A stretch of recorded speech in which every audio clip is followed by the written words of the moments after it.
आदरणीय दादा नरोत्तम मिश्रा ने विकास किया है तो उनके सामने कोई टिकता नहीं है दूर दूर तक। अभी स्थिति कोई स्पष्ट नहीं है। अभी नहीं, लेकिन जंग बहुत कर दी है अब की बात। रोड को उन्होंने मक्का जाल बना दिया, दतिया को मक्का जाल, जैसे मकड़ी का जाल होता है ऐसे तो उन्होंने रोड फैला दिए। ज़्यादा आएंगे और कम से कम नहीं तो 40,000 प्लस से ज़्यादा विजय रहेंगे। आपके यहाँ कैंडिडेट जो हैं विकास करेगा, वो राज करेगा, उसमें क्या बात। मिश्रा ये है कि कहता है तो करता है, भले ही कम करता है लेकिन करता है। 70 साल में नहीं हुआ वो तो मंत्री जी ने 5 साल में कर दिया।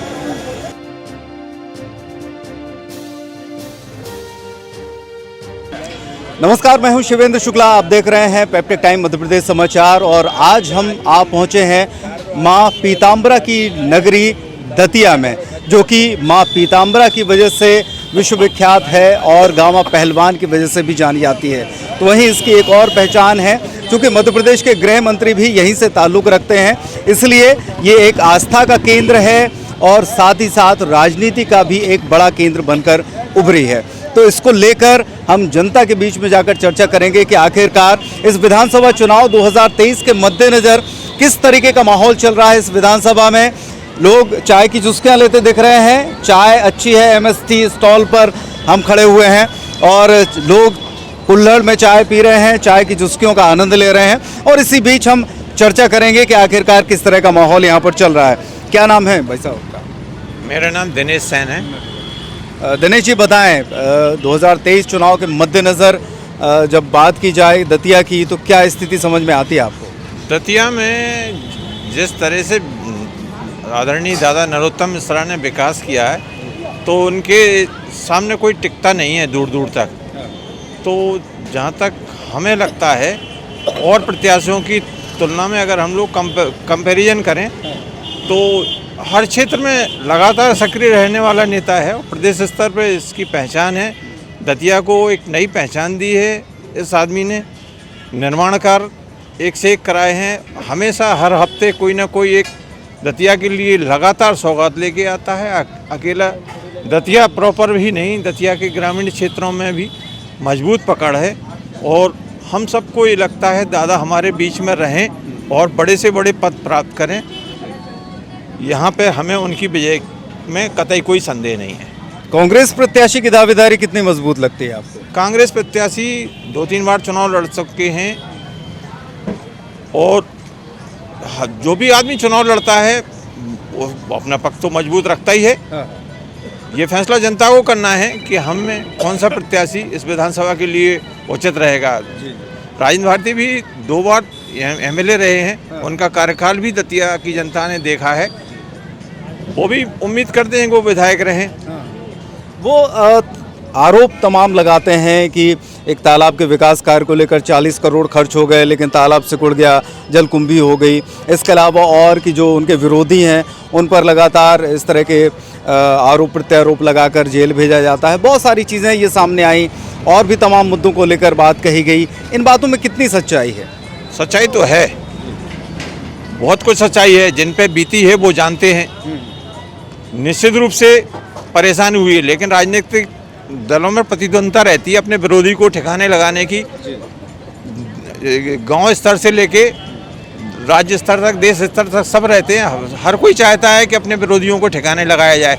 उसी परिप्रेक्ष्य में दतिया में हुआ तो कोई अलग से नहीं हुआ, सब जगह होता है। हर आदमी अपने विरोधियों को ठिकाने लगाता है। जिसका मौका आता है वो अपने विरोधियों को ठिकाने लगाता है। निश्चित रूप से उनका मौका मिला, उनने अपने विरोधियों को ठिकाने लगाया। ये परस्पर प्रतिस्पर्धा है और निश्चित रूप से उनने अपने विरोधियों को ठिकाने लगाया है। विरोधियों को ठिकाने लगाया गया और उस चीज़ को लेकर वो ठीक मानते हैं। आपका क्या नाम है? भीषण जंग है साहब, हम तो बस इतने रज्जन सेन जी। दोनों में बहुत कड़वी जंग है। अच्छा, तो अब निकल कोई भी जाए। अभी स्थिति कोई स्पष्ट नहीं है। अभी नहीं, लेकिन जंग बहुत कर रही है अब की बात।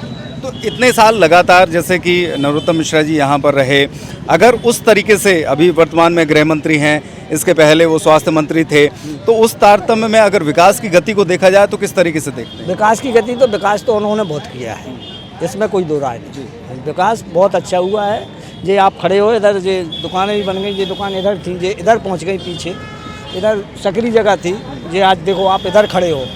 और वाहन चल रहे हैं, कोई दिक्कत नहीं है। विकास में कोई कसर नहीं है। अच्छा, अगर उसकी बात की जाए, युवाओं को लेकर रोज़गार की बात की जाए या फिर इंडस्ट्री की बात की जाए जिससे कि लोगों को कुछ लाभ मिले, उसमें कितना दतिया को मिला? इतना विकास करने के बाद अगर रोजगार का वो कर देते तो नरोत्तम मिश्रा का कोई जवाब नहीं था। यानी अभी रोज़गार में रोजगार की कमी है सर, लोग परेशान। हाँ, लोग परेशान हैं। कुछ युवा साथी हमारे बीच में मौजूद हैं। जी, क्या नाम है आपका? चंद्र प्रकाश सर। क्या कहेंगे सेन साहब, जो स्थितियां बताई जा रही हैं वर्तमान में, क्या परिस्थिति है? देखो, मसाला नरोत्तम मिश्रा विकास की मसीहा है। पहली बात, ये रोड है ना, ये यहाँ एक तागा ही निकल पाता था, छोटी सी रोड थी पहले, 2 लेन हो गई है आज ये है। और सारी समाज को उन्होंने समुदाय भवन दिए, बढ़िया समुदाय भवन दी पूरी समाज को, ये नहीं है एक ही समाज को दिए, हर वर्ग हर जाति के उनने धर्मशाला बनाई, समुदाय भवन दिए उनने। और दूसरी बात, पानी की समस्या जो थी कि पहले डिब्बा लेके आदमी परेशान होता, रात के 2 बजे तक डिब्बा लेकर टांग रखता, आज पानी बह रहा पूरी दतिया में, इतना पानी किया, अंगूरी वगैरह लाए और सीवर लाइन भी डाल दी अब तो उन्होंने। विकास तो उन्होंने बहुत किया। और जो रोड है, रोड को उन्होंने एक मक्का जाल बना दिया, दतिया को मक्का जाल, जैसे मकड़ी का जाल होता है ऐसे तो उन्होंने रोड फैला दिए। और पहली बात ये है कि जो आदमी की ज़मीन 10,000 रुपये बीघा जाती थी, आज वो आदमी की ज़मीन 50,000 बीघा की जा रही है। हर आदमी यहाँ का लखपति हो गया है। आप चले जाओ हमीरपुर में, चले जाओ आप, हमीरपुर बाईपास चले जाओ, डगरे की तरफ चले जाओ आप, ज़मीन की कीमतें बढ़ गई हैं। जो किसान भूखन में रहते वे आज लखपति हो गए। चलिए, तो जो किसान परेशान था वो लखपति हो गया है, ऐसा कहना है सेन साहब का। क्या नाम है आपका? राजकुमार दुबे। दुबे जी, बताएं क्या स्थिति है? अगर देखा जाए भविष्य में 2023 बस गिनती के कुछ दिन बचे हैं निर्णय लेने में, क्या निर्णय लिया जा रहा है? ज़्यादा आएंगे और कम से कम नहीं तो 40,000 प्लस से ज़्यादा विजय रहेंगे। इसके पीछे के कारण बताइए। इसके पीछे का कारण पूरा दतिया विधानसभा में इतने विकास कार्य हैं कि अभी से अगर बोलना चालू करूँ तो कल सुबह हो जाएगी, पर उनके विकास कार्य खत्म नहीं होंगे। इतने विकास कार्य, ग्रामीण क्षेत्र हो चाहे आपका शहर हो, अभी वर्तमान में ही आपका ये पलोतर पे कॉलेज बनवाया है दादा ने, उसमें एक युवा की भर्ती नहीं है, सीधे 10,000 युवाओं की भर्ती होनी है। और पूरे उदगवा मंडल के उसमें युवा जो है उनको जो है उसमें रोजगार मिलेगा। चलिए, और बात करते हैं, कुछ लोग यहाँ पर उपस्थित हैं। दादा, क्या नाम है आपका? हमारा नाम नहीं जी, लगभग। क्या कहेंगे, चुनाव पास में आने वाला है, क्या स्थिति लग रही है? ये कैंडिडेट के ऊपर निर्भर करता है। अच्छा, तो आपके यहाँ कैंडिडेट जो हैं विकास करेगा वो राज करेगा, उसमें क्या बात? हाँ, सीधी बात। विकास की बातें तो बहुत सारे लोग करते हैं, आप विश्वास कैसे करेंगे? बातें कुछ और होती हैं, जी, काम देखना चाहिए सामने। काम देखा गया 70 साल में कांग्रेस ने कितना विकास किया वो आपने देखा, और 15 साल में कितना विकास हुआ वो भी सबने देखा। और हिसाब से कैंडिडेट देखेंगे आदमी। फिर भी दो, जैसे आप यहाँ, आपको क्या लगता है मुकाबला दो लोगों के बीच में है? बराबर का है। अच्छा, बराबर का है। बराबर का है, तो यानी कि कहीं ना कहीं जनता के मन में थोड़ी बहुत जगह है, थोड़ी बहुत जगह है कांग्रेस पार्टी के प्रति भी जगह है। हाँ। तो ऐसा क्यों, अगर आप कह रहे हैं कि 70 साल में और 15 साल की तुलना की जाए, इसके बावजूद फिर ऐसा क्यों? अब होता क्या है कि जिस प्रकार से 3 प्रकार के वृक्ष होते हैं, इस प्रकार 3 प्रकार के मनुष्य होते हैं। जी, ठीक है। कैसे? अपने अपने विचार अलग अलग होते हैं। हाँ हाँ, कि एक कहता है, करता नहीं है। दूसरा वो है जो कहता है और करता भी है। तीसरा वो है जो कहता नहीं है सिर्फ करता है। इस प्रकार से 3 प्रकार के वृक्ष, 3 प्रकार के मनुष्य। तो इन 3 श्रेणियों में आप नरोत्तम मिश्रा और भारती जी को कहाँ कहाँ रखते हैं? ये सब बज में आगे नहीं कहना है। अच्छा, कहना नहीं, सभी लोग इसी में हैं? नहीं। हाँ, मिश्रा ये है कि कहता है तो करता है। अच्छा अच्छा, भले ही कम करता है लेकिन करता है। हाँ ये नहीं कि करता ही नहीं है, हाँ, करता है। कम करते हैं। चलिए, तो दादा का ये विचार था। कुछ युवा साथी हमारे बीच में उपस्थित हैं, उनसे भी बात करेंगे युवाओं के मुद्दे को लेकर। विधानसभा चुनाव 2023 को लेकर युवाओं की क्या अपेक्षा है? बहुत ज़्यादा अपेक्षाएं हैं। किस तरह की?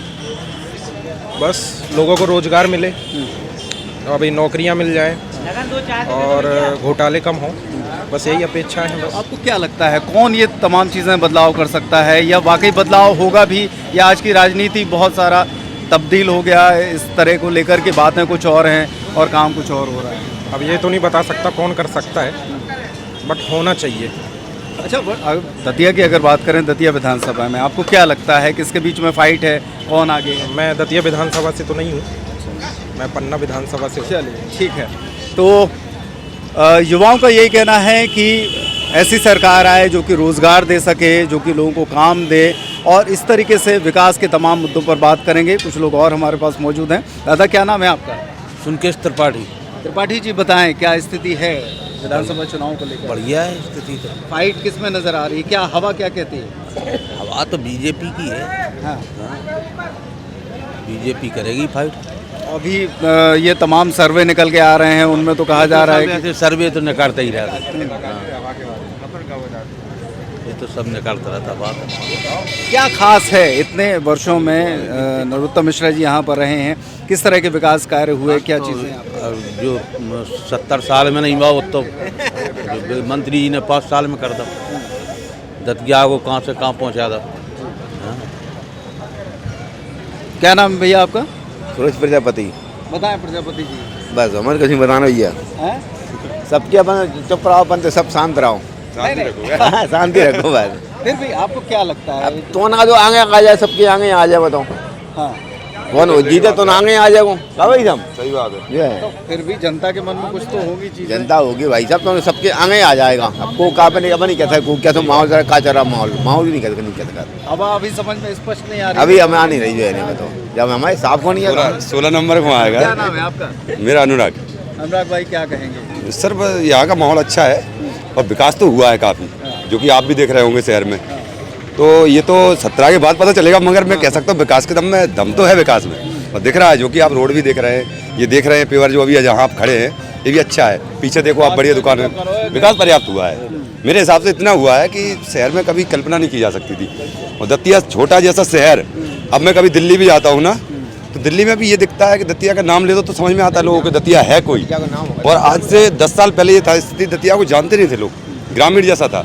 मगर आज ऐसा लग रहा है कि ये बड़ा शहर मतलब एक उभर के आ रहा है, और आने वाले समय में हो सकता है ग्वालियर को भी पीछे छोड़ दे। अच्छा, लोगों का ये कहना है कि जो इंफ्रास्ट्रक्चर बन गया, जैसे कि मेडिकल कॉलेज बन गया, लेकिन वहाँ पर डॉक्टर्स नहीं हैं, कॉलेजों में प्रोफेसर नहीं हैं, मतलब विकास जो है वो लोगों के स्तर पर, रोजगार के स्तर पर अगर हो तो वो ज़्यादा बेहतर है। नहीं, रोजगार है, ऐसा नहीं है कि नहीं हो रहा है, रोजगार भी हो रहा है और काम भी निकल रहे हैं। बट वो लोग जो कह रहे हैं, अब उनका पता नहीं किस बेस पे कह रहे हैं वो लोगों का भी कोई मिल भी रहा है या नहीं, ऐसा कोई क्या डॉक्टर जिनको ज़रूरत है वो जा रहे हैं, उनको इलाज भी हो रहा है, सब हो रहा है। अब मुझे नहीं पता किसका क्या चल रहा है। कांग्रेस प्रत्याशी की स्थिति को कैसा देखते हैं? प्रत्याशी दोनों ठीक है, इस मामले में कुछ नहीं कह सकते। बस इतना कह सकते हैं कि मतलब काम दिख रहा है, काम के बारे में पूछा तो बता दिया, बाकी सरकार के मामले में कुछ नहीं कह सकते। आपको क्या लगता है और कौन कौन सी चीज़ें अभी दतिया में ऐसा है जिनको लेकर लोगों की अपेक्षाएं हैं कि ये और भी होना चाहिए? नहीं, वैसे मेरे हिसाब से एयरपोर्ट जैसे विकास हो रहा है, अगर बन जाए तो अच्छा विकास होगा।